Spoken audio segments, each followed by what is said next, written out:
శ్రీమద్ రామాయణము బాలకాండ 33వ సర్గ. కుశనాభుడు తన కుమార్తెలను ఎందుకు ప్రశంసించాడో, బ్రహ్మదత్తుడు ఎలా జన్మించాడో మరియు అతని వివాహం కుశనాభుని కుమార్తెలతో ఎలా జరిగిందో కింద వివరించబడింది. జ్ఞానవంతుడు, తెలివైనవాడు అయిన కుశనాభుడి మాటలు విన్న తరువాత ఆయన 100 మంది కుమార్తెలు భక్తితో తమ తలలను ఆయన పాదాలకు ఆనించి తమ మనసులోని భావాన్ని వినయంగా తెలిపారు. రాజా, అంతటా వ్యాపించిన వాయుదేవుడు ఎటువంటి నైతిక సంకోచం లేకుండా మా పవిత్రతను భంగం చేయడానికి దుర్మార్గమైన పద్ధతులను ఆశ్రయించాడు. మాకు ప్రియమైన మా తండ్రి ఉన్నారు, అందువల్ల మాకు ఎంచుకునే స్వేచ్ఛ లేదు. మమ్మల్ని వివాహం చేసుకోవడానికి ఇవ్వడానికి ఆయనకు ఇష్టమైతే మీరు మా తండ్రిని అడగవచ్చు. మేము అలా మాట్లాడుతుండగా ఆ పాపాత్ముడైన వాయుదేవుడు మా మాటలను లెక్క చేయకుండా మాపై పదే పదే దాడి చేశాడు. అత్యంత ధార్మికుడు, మహాశక్తివంతుడైన ఆ రాజు తన 100 అద్భుతమైన కుమార్తెల మాటలు విని ఇలా బదులిచ్చాడు. ఓ కుమార్తెలారా, సహనశీలురైన మీరు మాత్రమే చేయగలిగిన గొప్ప క్షమాగుణాన్ని మీరు చూపించారు. మీరు ఐక్యంగా నిలబడి నా వంశ గౌరవాన్ని కాపాడారు. క్షమించడం స్త్రీలకైనా పురుషులకైనా ఒక ఆభరణం. ఇది దేవతలకు కూడా కష్టం. అలాంటి క్షమాగుణాన్ని మీరు కుమార్తెలారా ఎలాంటి భేదాభిప్రాయం లేకుండా చూపించడం చాలా కష్టం. క్షమ, ఓర్పు, దానం, ఓర్పు, త్యాగం, ఓర్పు, సత్యం, ఓర్పు, కీర్తి, ఓర్పు, ధర్మం. ఓ కుమార్తెలారా, ఈ విశ్వం ఓర్పుతోనే నిలబడింది.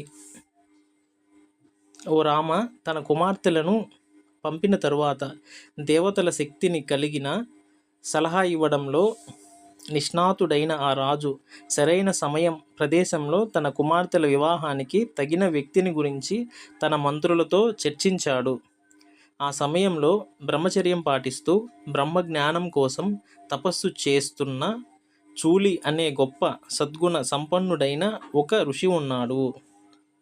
అతను తపస్సు చేస్తుండగా ఊర్మిళ కుమార్తె అయిన సోమద అనే ఒక అప్సరస అతనికి సేవలు చేసేది. సోమద భక్తి శ్రద్ధలతో సేవలు చేసింది. అక్కడ ఆమె ధార్మిక జీవితాన్ని గడిపింది. ఆ సమయంలో ఆమె ఆధ్యాత్మిక గురువు ఆమె సేవలకు సంతృప్తి చెందారు.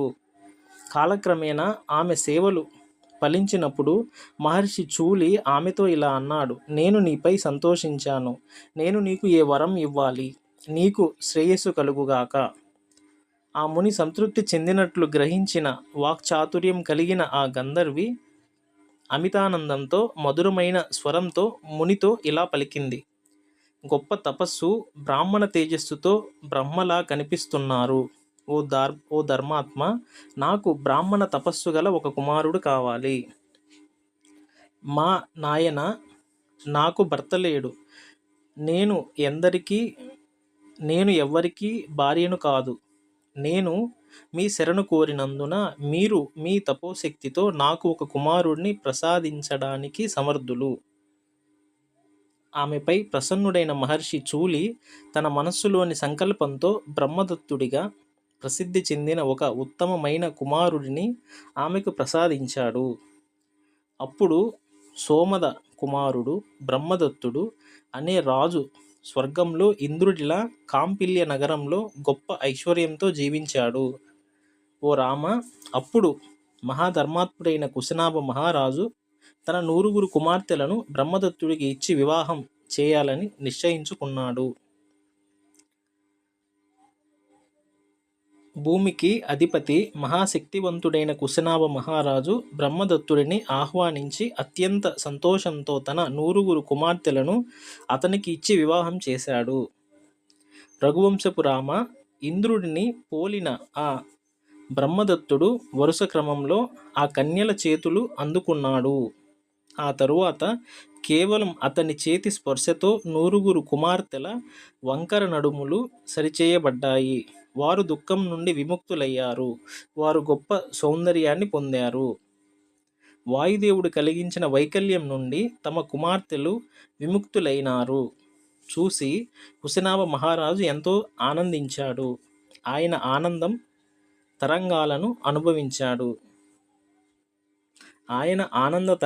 అనుభవించాడు. అప్పుడు రాజు తన రాణులతో కలిసి పురోహితుల సమక్షంలో తన కుమార్తెల వివాహాన్ని జరిపించి వారిని బ్రహ్మదత్తుడితో పాటు పంపించాడు. సమద అనే గంధర్వి తన కోడళ్లతో ఎంతో సంతోషించి తన కుమారుడి సరైన చర్యను ప్రశంసించింది. ఇది వాల్మీకి మహర్షిచే రచించబడిన తొలి ఇతిహాసం. పవిత్ర రామాయణంలో బాలకాండలోని 33వ సర్గ సంపూర్ణం.